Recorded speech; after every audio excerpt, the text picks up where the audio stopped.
Evening की snacks थी। Evening की स्नैक्स थी। उसमें उस दिन समोसा था। तो उन्होंने कहा कि एक समोसा ले आओ, एक चाय ले आओ। तो बोला, आर यू श्योर कि तुम नहीं लोगे? मैंने कहा जी जी sir, I am very sure. और वो समोसा ताजा ताजा आया था, उसकी खुशबू आ रही थी। तो इसका इफेक्ट ये होता है कि जब कोई कोई किसी को टेम्पटेशन होनी होती है, तो अरोमा और उसकी लुक्स, ये दो चीजें जो हैं वो बहुत ज्यादा प्रभाव करती हैं। तो आए बड़े आराम आराम से मेरे तरफ देख के मुस्कुरा मुस्कुरा के धीरे धीरे धीरे वो खाए, और हम बातें करते रहे। उन्होंने चाय पिया, हम बातें करते रहे, मेरे मुंह में पानी नहीं आया। और ये चीज मुझसे ज्यादा उन्होंने ऑब्जर्व किया। और उन्होंने तब उसके बाद मुझसे कहा कि now you have found a way to live healthy forever. दोस्तों, बहुत सारी चीजें हैं। स्वास्थ्य एक बहुत बहुत विशाल, एक बहुत ही बृहद विषय है, जिसके बारे में जितना भी आप सीखें, जितना भी हम सीखें, हमेशा कम ही रहेगा। हमेशा कुछ ना कुछ नई चीज सीखने को मिलती है। तो बहुत सारी एरियाज हैं हमारे हेल्थ के मामले में। जब जब हम अपनी कम्युनिटी के अंदर में जब हम बात करते हैं, तो हम बताते हैं शेड्स। शेड्स जो हमारा जो एक गाइडिंग पॉइंट है, that is S for sleep, H for hydration, A for attitude. Attitude means positive attitude. Then diet and nutrition, exercise and stress management and prevention. ये सारी चीजें हमारे ये कुछ ये 6 स्तंभ हैं, जिनके माध्यम से हम अपने हेल्थ को अच्छे तरीके से मैनेज कर सकते हैं, और इसी माध्यम से हम अपने साथ जुड़े जिस जिस किसी की भी हम सहायता कर पा रहे हैं, इसके माध्यम से हम करते हैं। तो इसमें हम न्यूट्रिशन की अगर हम बात करें, मैं न्यूट्रिशन के एरिया में थोड़ा सा बात करना चाहूंगा। जो चीज मुझे बहुत बहुत क्लोज टू माय हार्ट है। और न्यूट्रिशन में जब हम सुनते हैं, तो न्यूट्रिशन इज फूड। हमारा भोजन ही हमारा न्यूट्रिशन है। यही ईश्वर का दिया हुआ है। अब न्यूट्रिशन में दो हिस्से हैं। एक होते हैं मैक्रो न्यूट्रिएंट्स, जिसमें आते हैं प्रोटीन्स, कार्बोहाइड्रेट्स एंड फैट्स। और दूसरे होते हैं माइक्रो न्यूट्रिएंट्स, जिसमें मुख्यतः आते हैं विटामिन और मिनरल्स। मिनरल्स अर्थात खनिज। खनिज दो प्रकार के होते हैं, एक रासायनिक होते हैं और दूसरे जैविक होते हैं, जो कि भोजन के अंदर होते हैं। तो हम हमारे लिए जो जरूरी है, वो है वो जैविक खनिज, जिनको हम मिनरल्स कहते हैं, वो हमारे लिए आवश्यक है। अब ये जानते हैं कि देखिए, इनकी मात्रा इतनी कम होती है ना, हमको प्रतिदिन की खाने की जो मात्रा हमारी चाहिए होती है, वो इतनी कम होती है कि आंखों से दिखाई नहीं देगी। वो माइक्रोग्राम में होती है या फिर मिलीग्राम में होती है, जिसको कि अगर किसी भी चीज को, अगर उस वजन की किसी भी चीज को अगर आप अपने सामने रख लें, तो आपको दिखाई भी नहीं देगा। इतनी थोड़ी सी मात्रा में होती है, पर इनका इनका इफेक्ट बहुत जबरदस्त होता है। इनका इनका होना बहुत आवश्यक है। तो मैं जल्दी से आपको बताऊं कि हमारे पास जो हमारे शरीर को जो चाहिए होती है, वो है 11 मिनरल्स, जो कि माइक्रो न्यूट्रिएंट्स की कैटेगरी में आती हैं। जिसमें सबसे कम मात्रा में हमको जिसकी आवश्यकता होती है, वो होती है क्रोमियम। क्रोमियम की आवश्यकता जो होती है हमारे शरीर में, पुरुषों में 30 से 35 माइक्रोग्राम पर प्रतिदिन, और महिलाओं में 20 से 25 माइक्रोग्राम प्रतिदिन। अब क्रोमियम का की आवश्यकता हमारे शरीर के लिए, हमको हमारे शरीर में क्या काम करती है? वो हमारे थायराइड हार्मोन्स को इनेबल करती है, उसको उसको उसको इफेक्टिव बनाती है, जिससे कि हमारा बॉडी मेटाबॉलिज्म इम्पैक्ट होता है, हमारे बोन और ब्रेन की फंक्शनिंग इंप्रूव होती है। और महिलाओं में प्रेगनेंसी एंड प्रेगनेंसी के बाद इन्फेंसी की जो स्टेज होती है, जब शिशु छोटा होता है, उस समय इसका बहुत बहुत इंपॉर्टेंस रहता है। और अगर इसकी कमी रहती है, अगर क्रोमियम की किसी के शरीर में कमी होती है, तो ब्लड शुगर इंक्रीज होने की चांसेस हैं, ट्राइग्लिसराइड्स ये की गड़बड़ हो सकती है, कोलेस्ट्रॉल बढ़ सकता है, और कई सारे अदर डायबिटीज, हार्ट डिजीज वगैरह से रिलेटेड कंडीशंस में वो इम्पैक्ट कर सकता है। तब क्रोमियम हमारे शरीर में मिलता कहाँ से है? हमारे शरीर में मिलता है, जैसे होल व्हीट है, ग्रेप्स हैं, ईस्ट है, संतरा है, टमाटर है, सेब हैं, हरे जो ग्रीन बीन्स होते हैं, और कुछ नॉन वेज सोर्सेज भी। दूसरा जो हमारा माइक्रो न्यूट्रिएंट है, उसका नाम है मॉलिब्डेनम। मॉलिब्डेनम जो है 1 से 3 साल की आयु में करीब 13 माइक्रोग्राम की आवश्यकता होती है, और एक एडल्ट में 45 माइक्रोग्राम की आवश्यकता होती है प्रतिदिन। और अगेन जो प्रेग्नेंट विमेन होती हैं उनके लिए ये 50 माइक्रोग्राम चला जाता है, क्योंकि उस समय उनके पेट में पल रहा शिशु, उसको भी जो न्यूट्रिशन होती है वो माँ के माध्यम से ही मिलती है। अब मॉलिब्डेनम हमारे शरीर में करता क्या है? ये हमारे शरीर में प्रोटीन को प्रोसेस करने में सहायता करता है, और जेनेटिक मटेरियल लाइक डीएनए के ऊपर भी वो इम्पैक्ट करता है। और ये हमारे शरीर में जो ड्रग्स या कोई टॉक्सिक मटेरियल आ जाते हैं किसी भी कारण से, तो उनके ब्रेकडाउन में बहुत सहायता करता है। और अगर मॉलिब्डेनम की डेफिशिएंसी होती है तो जेनेटिकल इश्यूज होने के चांसेस उसमें बताए जाते हैं। मॉलिब्डेनम मिलेगा कहाँ से? तो हमारे लेग्यूम्स में मिलता है, अगेन होल ग्रेन्स में मिलता है, राइस में मिलता है, नट्स में मिलता है, आलू है, केले में मिलता है, लीफी वेजिटेबल्स में मिलता है, और कुछ डेयरी प्रोडक्ट्स में मिलता है। अगला जो तीसरा जो हमारा माइक्रो न्यूट्रिएंट है, जो कि जो मिनरल है, that is selenium. Selenium 40 microgram से लेकर के 55 माइक्रोग्राम की क्वांटिटी में जरूरत होती है, बच्चों में कम, वयस्कों में ज्यादा। और ये हमारे लिए ये हेल्प करती है हमारे सेल्स के डैमेज को रोकने में। ये भी हमारे थायराइड फंक्शन को हेल्दी रखती है। रिप्रोडक्टिव फंक्शन में इसकी सहायता मिलती है हमको, और ये भी रोल प्ले करती है डीएनए सिंथेसिस में। और इसकी डिफिशियंसी से हम कई बार पाते हैं कि इम्यूनिटी की फंक्शन हमारी कमजोर पड़ती है, कार्डियोवास्कुलर इश्यूज भी होती हैं, रिप्रोडक्टिव एंड फर्टिलिटी प्रॉब्लम्स आती हैं, थायराइड के डिसफंक्शन में भी इसका इम्पैक्ट पाया गया है, और कुछ न्यूरोलॉजिकल सिम्टम्स या मस्क्यूलोस्केलेटल एबनॉर्मलिटीज, मतलब जो हड्डी और उससे जुड़ी जो मांसपेशियां होती है उसकी एबनॉर्मलिटी इसकी डेफिशिएंसी से पाई गई। अब ये भी कहाँ से मिलता है? जो नेचुरल सोर्सेज हैं वो है beans, peas, lentils, nuts. Nuts में जो ब्राजीलियन नट है वो सबसे रिच है सेलेनियम में, सोया के प्रोडक्ट्स हैं, और कुछ नॉनवेज सोर्सेज भी इसके। अगला जो हमारा माइक्रो न्यूट्रिएंट है जो बहुत प्रचलित है, जिसको हम जानते हैं, काफी सुना है, दैट इज आयोडीन। और आयोडीन हमारे शरीर में 4 साल की उम्र से ऊपर 100 से 150 माइक्रोग्राम की आवश्यकता होती है। हम बहुत आसानी से जो हम जानते हैं थायराइड के फंक्शन जो हमारे होते हैं उसके ऊपर इनका इम्पैक्ट होता है। और डेफिशिएंसी में क्वाइटर नाम की बीमारी जो हमारे देश में काफी सुनी हुई है, काफी लोगों को इम्पैक्ट की हुई है। इसके अलावा फिजिकल एंड मेंटल रिटार्डेशन की भी चांसेस रहती हैं। अबॉर्शंस में भी के भी कई सारे मामलों में तो ये मालूम चला हुआ है कि आयोडीन की काफी कमी रही है। और आयोडीन का जो सोर्स है, नेचुरल सोर्स है, वो डेयरी प्रोडक्ट्स है, फिश है, एग है, और आयोडाइज सॉल्ट है। तो आयोडाइज सॉल्ट हालांकि मैं व्यक्तिगत रूप से मैं रिकमेंड नहीं करता हूँ, जो जो पिंक सॉल्ट होती है उसको भी रिकमेंड करता हूँ, बट जो अदर नेचुरल प्रोडक्ट्स हैं उसके माध्यम से इसकी इनटेक अगर हम करते हैं तो हमारे शरीर में इसकी कमी कभी होगी नहीं। अगला जो माइक्रो न्यूट्रिएंट है that is manganese.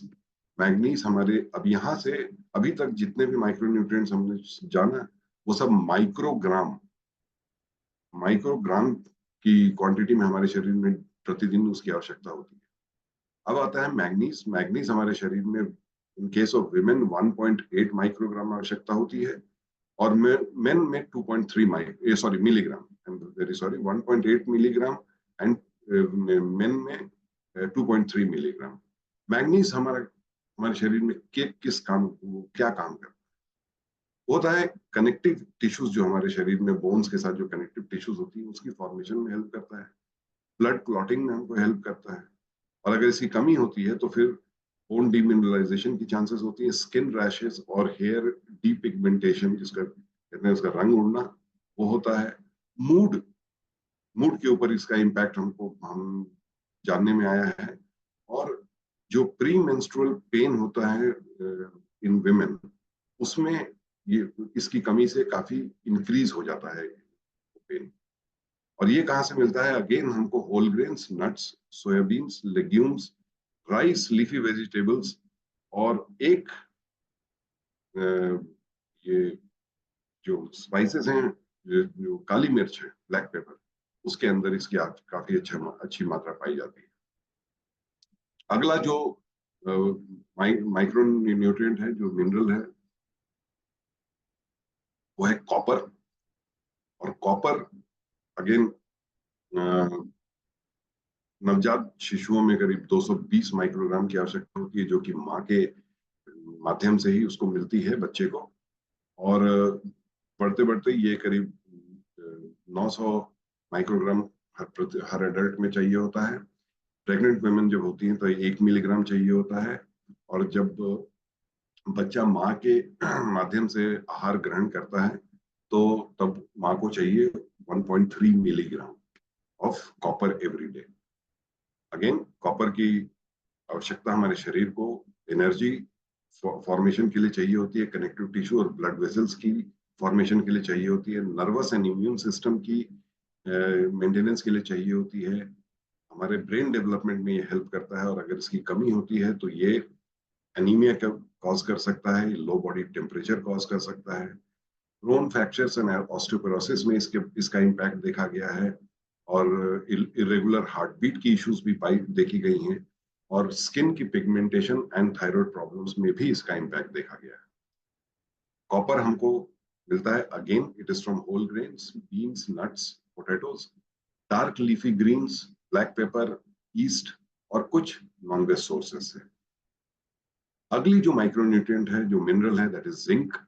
Zinc again नवजात बच्चों में 2 मिलीग्राम से लेकर के 14 साल से अब से अधिक जो होते हैं उनके अंदर 11 मिलीग्राम की आवश्यकता होती है प्रतिदिन। ये हमारे इम्यून सिस्टम को हेल्प करता है, मेटाबॉलिज्म फंक्शन को हेल्प करता है। जिंक के बारे में हम लोगों ने कोविड के समय भी काफी सुना था।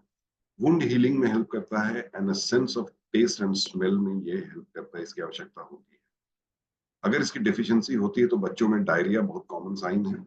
और जो बड़े बच्चे हो जाते हैं उनके अंदर में डिलेड ग्रोथ या फ्रीक्वेंट इन्फेक्शंस की परेशानी देखी जाती है, जो जिंक की कमी रहती है। और loss of appetite and reproductive problems, इन सब चीजों में भी जिंक की अगर डेफिशिएंसी होती है तो ये प्रॉब्लम देखी गई है। ये भी whole grains, nuts, dairy products, seafood, poultry, इन इसके अच्छे सोर्सेस हैं, नेचुरल सोर्सेस हैं, जो कि हमारे खान पान में हैं, जो हम लेते हैं। अगली जो मिनरल है दैट इज फास्फोरस।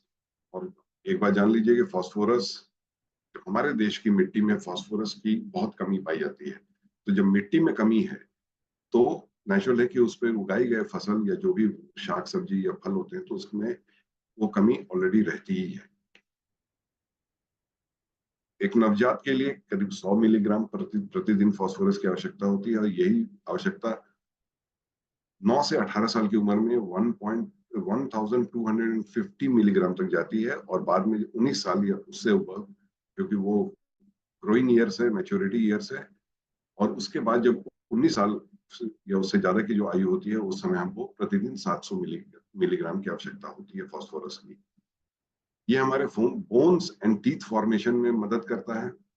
कार्बोहाइड्रेट्स और फैट्स हमारे शरीर में कैसे यूज होंगे उस पर ये इसका इम्पैक्ट रहता है।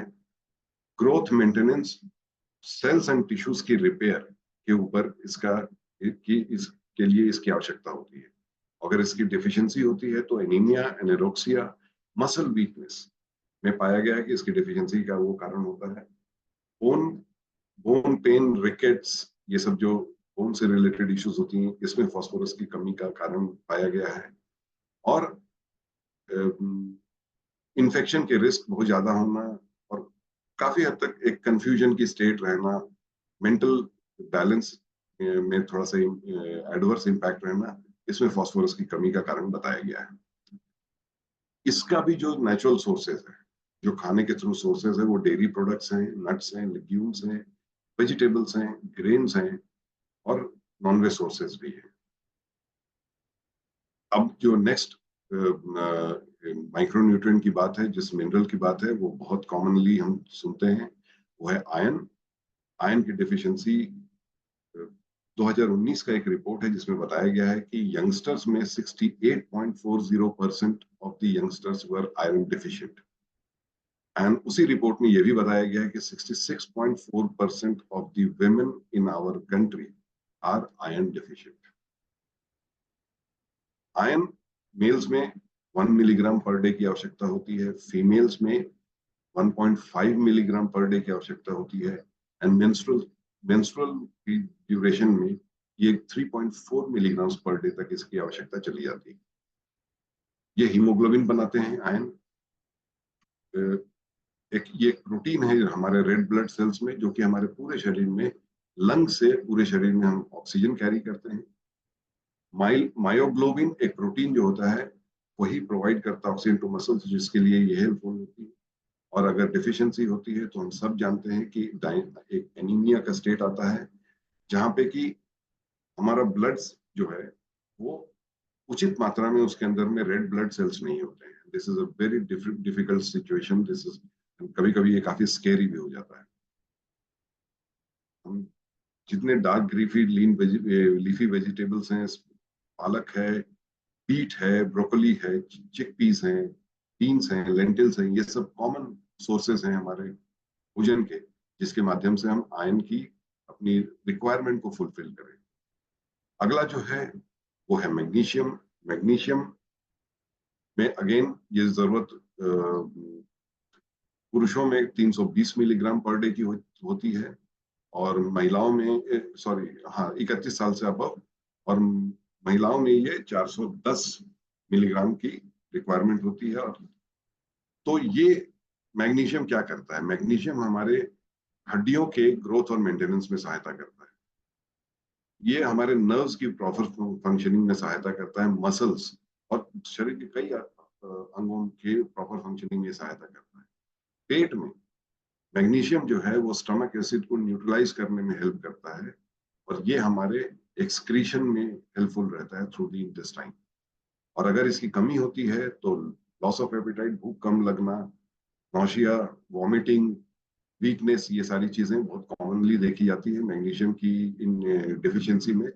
और मस्कुलर नमनेस, क्रैम्प्स वगैरह के इसमें भी पता चला है कि ये मैग्नीशियम की डिफिशियंसी से होता है। मैग्नीशियम भी हमको green leafy vegetables, legumes, nuts, whole grains और जो भी फूड जिसमें डाइटरी फाइबर होता है उसमें मैग्नीशियम की सफिशिएंसी होती है, वो हमारे लिए बहुत हेल्पफुल होते हैं।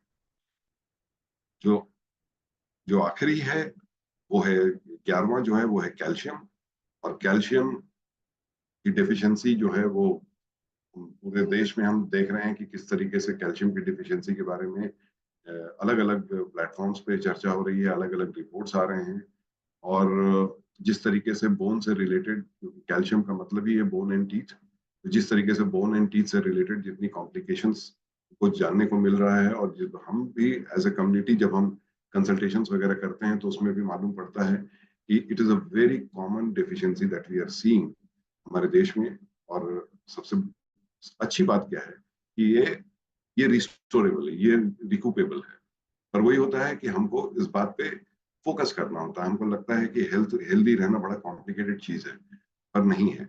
जैसे पहले मुझे भी लगता था कि मुझे बहुत सारी चीजें ऐसी करनी होगी जो मेरे लिए करने योग्य नहीं है, लेकिन अब वो कर पाता हूँ। और बस यही था कि यहीं पे कम्युनिटी का इम्पैक्ट जो था वो हमारे ऊपर, वो हमारे लिए इतना हेल्पफुल हो गया।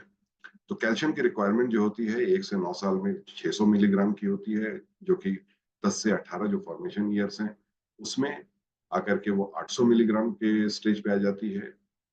19 साल या उससे अधिक में ये 600 मिलीग्राम प्रतिदिन की आवश्यकता होती है। और प्रेगनेंसी के स्टेज में और जिस समय शिशु को का पोषण माँ के माध्यम से आता है उस समय ये 1200 मिलीग्राम तक चला जाता है, इसकी आवश्यकता हो जाती है।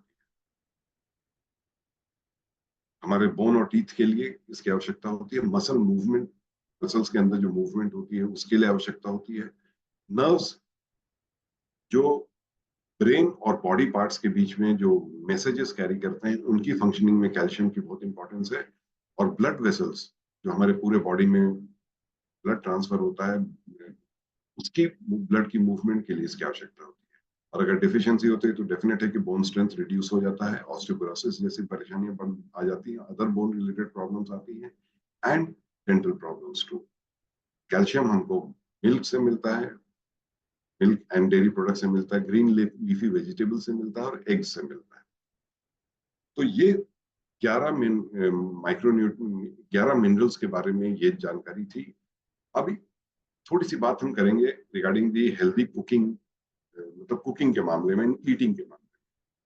तो अब क्या होता है, हमारे पास बहुत सारे ऑप्शंस इस तरीके के आ गए हैं जिसमें हमारा खाना बनाने का जो तरीका है वो आसान हो गया है। अच्छी बात है, हमारे लाइफस्टाइल में ये चीज हमको फिट भी करती है कि हाँ ठीक है, चलो इतनी मेहनत करके खाना बनाने की जरूरत नहीं, आसानी से बन गया। पर उसके साथ में हमारे साथ जो कॉम्प्लिकेशंस आती हैं, वो कॉम्प्लिकेशंस ही हमको हमारे लाइफस्टाइल रिलेटेड प्रॉब्लम्स में लेकर के आती हैं। और जब आज मैं अपनी अपनी उस समय की सिचुएशन को देखता हूँ तो बहुत कुछ मैं इस चीज से रिलेट कर पाता हूँ कि easy to cook and Swiggy Zomato और इन सब के सपोर्ट से जिस तरह की कॉम्प्लिकेशंस हो सकती थी, मैंने मैंने अपने अंदर बना ली थी। तो जब हम आते हैं इस बात पे कि हमारी हेल्थ के लिए चाहिए क्या, अगर आपने सुना होगा तो जितने भी मिनरल्स थे, 11 के 11 मिनरल्स के जो सोर्स हैं जिसके माध्यम से हमारे शरीर में आते हैं, वो हम डेली खाते हैं। ऐसा कुछ नहीं है कि आज वो कोई चीज हम नहीं खा रहे हैं और उसके कारण से हमको ये प्रॉब्लम आ रही है। हम डेली खाते हैं, आप देखेंगे होल ग्रेन्स की बात हो रही थी, आप देखेंगे लीफी वेजिटेबल्स की बात हो रही थी, आप देखेंगे कि नट्स की बात हो रही थी। मोस्ट सारी चीजें जो है ना, हम करीब करीब हर दिन हमारे आहार में होता है। तो फिर दिक्कत कहाँ होगी? दिक्कत होती है कि हम किस माध्यम से उसको बनाते हैं, किस किस तरीके से हम उसको खाते हैं, ग्रहण किस तरीके से करते हैं। तो सलाह ये है कि जितनी भी जो जो जो भी खाना, जो भी ऐसे खाद्य पदार्थ हैं जो कि हम कच्चा खा सकते हैं, फ्रेश खा सकते हैं, वो हमको फ्रेश फॉर्म में ही खाना चाहिए। उसको बॉईल करना, कुक करना जिसकी आवश्यकता नहीं होती है, ना करें। खास करके जो सलाद के जो हमारे जितने भी माध्यम हैं जिनसे हम सलाद बनाते हैं, हमको उसको उसमें से किसी को भी जूस बनाने वगैरह करने की जरूरत नहीं है। सलाद को सलाद के तरीके से खाएं, बहुत सिंपल। और अगर और जिन चीजों को हमको कुक करना होता है, सब्जियां होती हैं जो कुक करना होता है, तो एक डेफिनेट सलाह है कि उसको लो फ्लेम कुकिंग पे आप वापस आ जाइए और लिड डाल करके कुकिंग कीजिए, ताकि उसकी उसके अंदर की मॉइस्चर, उसके अंदर का जो न्यूट्रिशन है उसका मिनिमम लॉस हो। हाई फ्लेम कर हम कर लेते हैं, टाइम बचता है, लेकिन टाइम तो बचता है, सिर्फ पेट भरता है, शरीर शरीर की जरूरतें पूरी नहीं होती है। तीसरा, स्टील के यूटेंसिल्स, किसी दूसरे माध्यम, किसी दूसरे मेटल की यूटेंसिल्स अगर आप यूज कर रहे हैं, कॉपर इज फाइन, कॉपर की यूज बहुत कम होती है, लेकिन अगर एल्यूमिनियम यूज कर रहे हैं खास करके, तो उसको आज से बंद कर, बिकॉज एल्यूमिनियम में जो कुकिंग होती है, या जो टेफलॉन कोटेड जो नॉन स्टिक के ऊपर जो कुकिंग होती है, वो cooking is very very damaging to health.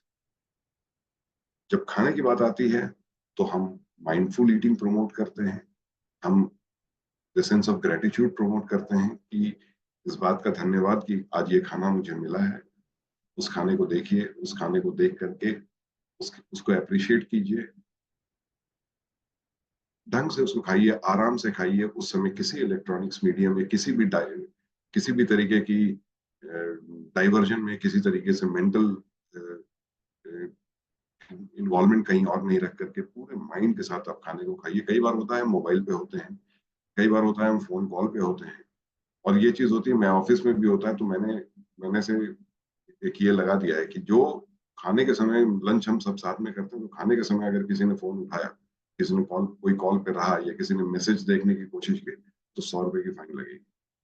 So it is a way to promote this, and so this is something that I just wanted to share today.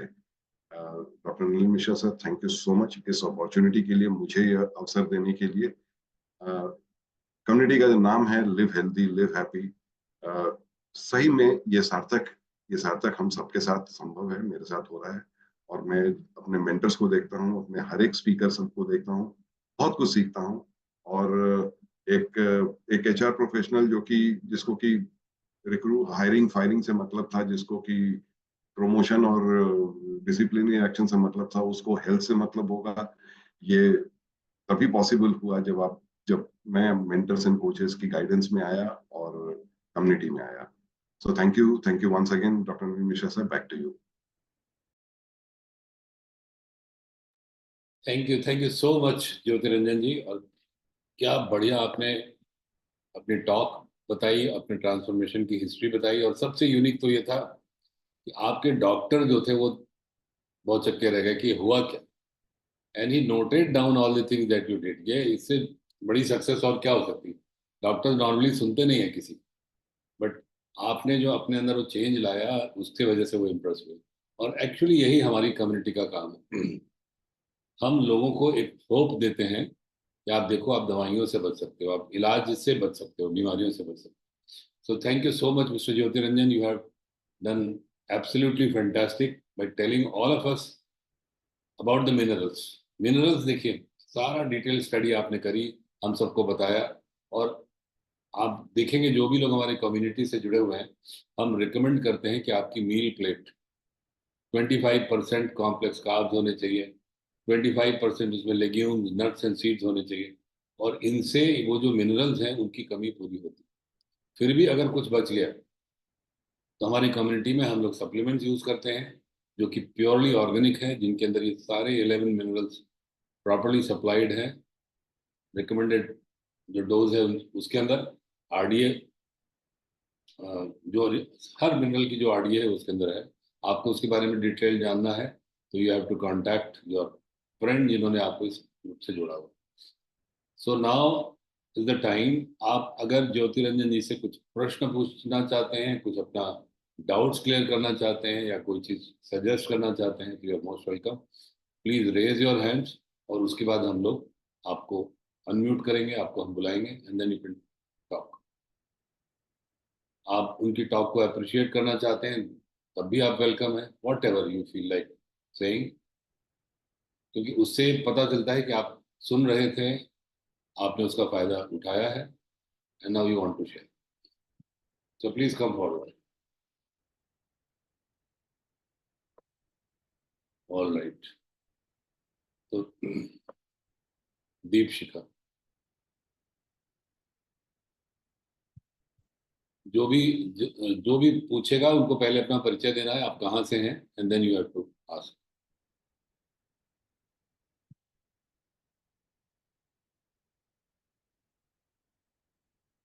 Good evening, everyone. I'm Deepshikha Shukla from Vadodara. By profession, I'm in teaching job, and now I'm associated with such a nice health community. बहुत ही सुंदर। और सबसे ज्यादा ये कि minerals के बारे में जब हम लोग बात करते हैं तो समटाइम ऐसा लगता है इतना ज्यादा हैवी टॉपिक है कि इसके बारे में, किस मिनरल के बारे में क्या बताएं। This is also a part of syllabus in biology. तो ये वाला पार्ट लोग ना पढ़ते हैं ना पढ़ाते हैं ढंग से, और इसको सर ने इतना अच्छे से एक्सप्लेन किया कि बहुत ही अच्छा लगा। मेरा क्वेश्चन ये है कि आपका जो इतना सारा मेडिसिन वगैरह सब बंद हुआ, तो आपके पर्सनल उस रूटीन में आपने क्या चेंज किया, ये हम जानना चाहते हैं कि कैसे क्या क्या किया कि सारी चीजें एकदम से खत्म हो गई, सारी मेडिसिन 22 कैप्सूल से एकदम no capsule, then it's a really magic. So हमारा प्रश्न यही है कि आप थोड़ा सा अपना वो शेयर करें कि आपने कैसे ये सब, आपकी रूटीन में क्या क्या शामिल था, वो जानना चाहते हैं। Thank you. Thank you very much ma'am. और आपने सही कहा कि मिनरल्स के ऊपर जो है वो हमारे सिलेबस में नहीं हो पाता है। एंड तो मेरी रूटीन में मैंने जो चेंजेस करे, पहली चीज ये किया कि मैंने कुछ चीजों को अपने खाने में से बिल्कुल हटा दिया, गायब कर दिया। वन वॉज शुगर, जो हमारे रिफाइंड शुगर होता है। दूसरा था रिफाइंड ऑयल, जिसको कि रिप्लेस कर दिया, मतलब या तो घी या बटर या फिर यानी कोल्ड प्रेस्ड ऑयल। तो चूंकि मैं नॉर्थ से हूँ तो सरसों का तेल जो है वो हमेशा हम लोग बचपन से खाते रहे हैं। सो कच्ची घानी का जो तेल होता है, तो एक कुकिंग मीडियम को हमने चेंज किया। तीसरा जैसे बताया मैंने कुकिंग मेटल, तो वो पूरा मैंने चेंज किया, सारी चीजों को हटा दिया। ये आ गया, सारे स्टील के यूटेंसिल्स आ गए, और मैदा मेरे डाइट में से बिल्कुल जीरो कर दिया मैंने। ये सब कुछ चीजें थी जिसको कि बिल्कुल हटा दिया। चाय, कैफीन, चाय कॉफी बिल्कुल हटा दिया उसको। और उसके बाद में जो आया कि हमारे खाने का जो रूटीन होता है, वो खाने के रूटीन को हमने रेगुलेट किया, उसको उसकी शेड्यूलिंग करी। कि उस समय हम प्रैक्टिस करते थे intermediate fasting for weight loss. तो इंटरमीडिएट फास्टिंग में हम 4 घंटे का गैप लेते थे 2 मील्स के अंदर में। तो दिन में मैं 3 मील्स खाया करता था, breakfast, lunch and then early dinner. ये 3 ही मील्स खाता था, और कम से कम 4 घंटे की गैप होती थी, जिससे कि जो हमारी फैट बर्निंग हॉर्मोन्स होती हैं, वो हमको कहीं, मतलब जो फैट बर्निंग की जो आवश्यकता होती है, वो हमारे शरीर में इनबिल्ट है। और वो तब काम करती है जब हमारे इंसुलिन इनएक्टिव हो जाता है। तो जब भी हम कुछ खाना खाते हैं, और तो उस समय से लेकर के 2.5 से 3 घंटे तक इंसुलिन हमारा एक्टिव रहता है उसके डाइजेशन की प्रोसेस में। और फिर उसके बाद में जब वो इनएक्टिव, जब वो डोरमेंट स्टेज में आ जाता है, तो फिर फैट बर्निंग हार्मोन हेल्प करना शुरू करती है। तो ये उस समय के तरीके से ये किया था। खाना अगेन बहुत सारी चीजों के ऊपर, कुकिंग का तरीका जो था, जो जैसा मैंने बताया, उसके ऊपर हमने बहुत ध्यान दिया। फ्रिज में रखा खाना निकाल करके अगले दिन गर्म करके खाना बिल्कुल जीरो कर दिया। फ्रिज हमारा खाली रहता है, उसके अंदर ना के बराबर, मतलब कुक्ड मटेरियल तो जीरो है। जो वेजिटेबल्स वगैरह लाते हैं, तो अभी मैं मुंबई में रहता हूँ, तो बिल्कुल बगल में मिलता है। 2 दिन 3 दिन की सब्जियां ले आता हूँ, तो फ्रिज में रखने के की भी जरूरत नहीं पड़ती। तो मक्खन वगैरह है वो जो कि मेल्ट आउट कर जाएगा, बस उतनी चीजें होती है फ्रिज में, दैट्स ऑल। तो ये कुछ चेंजेस हमने करे खाने का। जो अगेन जो माइंडफुल ईटिंग की जो मैंने बड़ी ब्रीफली मैंने उसके बारे में कहा था, उस माइंडफुल ईटिंग के ऊपर किया। एक्सरसाइज ये मैं नहीं करता था। मैं वॉकिंग मेरी होती थी, वॉकिंग बहुत जबरदस्त होती थी। जैसे डॉक्टर नीलमेशा सर ने कई बार हम लोगों को सेशन में बताया है, 5, 50 and 5, 5 days a week, 50 minutes of brisk walking and covering at least 5 kilometers is जो चीज थी। मैं एक्चुअली उससे ज्यादा करता था, बट केवल वॉकिंग करता था, मैं एक्सरसाइज नहीं करता था। मैं मेडिटेशन नहीं करता था। मैं तो मेडिटेशन के एकदम अगेंस्ट होता था। मैं ऐसा कहता था कि ये कमजोर लोगों की निशानी है। और मुझे नहीं मालूम था कि मैं ही कमजोर था। तो उसमें भावना मैम का बहुत बड़ा इम्पैक्ट है उसमें। Again doctor Nalin Mishra sir का बहुत बड़ा इम्पैक्ट है कि मेडिटेशन वगैरह करना शुरू किया। एक्सरसाइज के ऊपर बहुत फोकस किया, एक्सरसाइज सवेरे के इसमें। तो जैसा कहते हैं कि किसी भी चीज को आप 21 दिन कंटिन्यूअली कर लेंगे तो आपकी हैबिट बन जाती है। तो वो हो गई। So these were couple of things जो कि हमने अपने इसमें करा। और ये था कि जिस चीज को आप डेली मेजर करते हैं, वो अपने ट्रैक्शन में वो इम्प्रूव होती है, वो आपके डिजायर्ड इसमें आती है। तो एक चीज जो डेली मेजर करता था वो था वेट। और जैसे जैसे वेट कम होनी शुरू हुई, तो एक्साइटमेंट और आ गई। और तब मैं, मतलब ओबेसिटी इतनी ज्यादा थी कि मतलब मेरा बेल्ट जो था वो एकदम बिल्कुल फर्स्ट पिन पे मैं पहन पाता था। और कभी कभी ऐसा भी लगता था कि शायद ये बेल्ट जवाब दे जाएगा। और जब वो 1 पिन, 1 इंच जब कम हुआ और 1 पिन जब अंदर आया, तो वो जो फीलिंग थी ना, मैंने कहा कि नहीं, अब इस बेल्ट को तो मैं बिल्कुल। एंड कितना समय लगा मुझे। मैंने दवाइयां जो बंद की हैं, तो एक चीज और था कि जो 23 मार्च, पिछले साल 23 मार्च को जो मैंने दवाइयां लास्ट खाई, उसके बाद से आज तक एक भी दवाई नहीं खाई है। और एक भी दिन डाउन नहीं हुआ हूँ। हाँ, थोड़ा सा ऐसे कभी जैसे मौसम चेंज होता है तो हल्का सा इम्पैक्ट आएगा, जो कि पहले बीमार पड़ जाते थे, वो नहीं हो रहा है। एक भी मेडिसिन मैंने नहीं खाया। तो एक तो वो चीज था। दूसरा ये होता था कि जब आप you start making this as a habit, you start doing this, जब उसके रिजल्ट्स आपको मिलना शुरू होते हैं, तो वो फिर यू डोंट हैव टू से ऑल्सो, आपको बोलने की जरूरत नहीं होती है। लोग अपने आप सामने से देखते हैं कि भाई इनका कुछ अलग है। तो वो चीज जब एप्रिसिएशन मिलना शुरू हुआ, तो वो एप्रिसिएशन भी अपने फेवर में काम किया। So that's all, these are the things जो हमने किया। Thank you ma'am.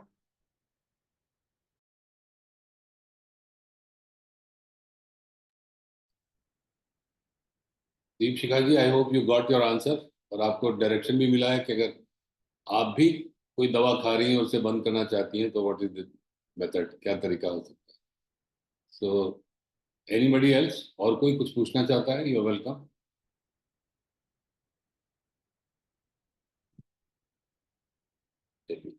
तो आप सबको बहुत बहुत धन्यवाद ज्वाइन करने के लिए, और आपसे मेरी अपील है कि हमारी कम्युनिटी के बारे में ज़्यादा से ज़्यादा लोगों से आप बात करिए, ज़्यादा से ज़्यादा लोगों को इससे जोड़िए, क्योंकि हम सिर्फ हमारा एक ही मिशन है कि लोग हेल्दी हों, ज्योति रंजन जी की तरह अपना स्टोरी शेयर करें और ढेर सारे लोगों को इंस्पायर करें, जिससे वो भी ये करने के लिए जुड़े। तो अगले रविवार को हम लोग फिर मिलेंगे, और तब तक के लिए आप सबसे मैं विदा लेता हूँ।